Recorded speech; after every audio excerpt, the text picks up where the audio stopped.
नमस्कार मंडळी, पुन्हा एकदा स्वागत आहे नवीन मिनी ब्लॉगमध्ये. तर सकाळच्या पारी बाबा आलते आंबे घेऊन. की बाबा दर सीझनमध्ये काही चिक्कू वगैरे आंबे घेऊन येत असतात. तर गेलो आम्ही ब्लड टेस्ट करायला सरकारी दवाखान्यामध्ये. तर ब्लड टेस्ट करून झाली, घरी आलो तर इथं चाललं होतं लिंबू सरबत करायचं काम.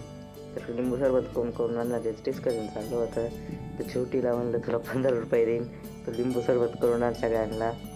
तर ती गेली खाली, आणलं मग सगळं लिंबू सरबतचं सामान,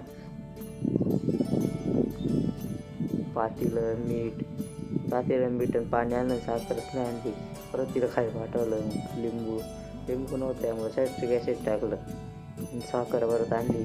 त्याच्यानंतर संध्याकाळी गेलो आम्ही क्रिकेट खेळायला मंदिरापुढं. तिथं पण काय ग्राउंड नाही भेटलं, खेळून नाही दिलं आम्हाला. तर घरी मस्त आंबरस पुरीचा बेत खाल्ला, एक नंबर.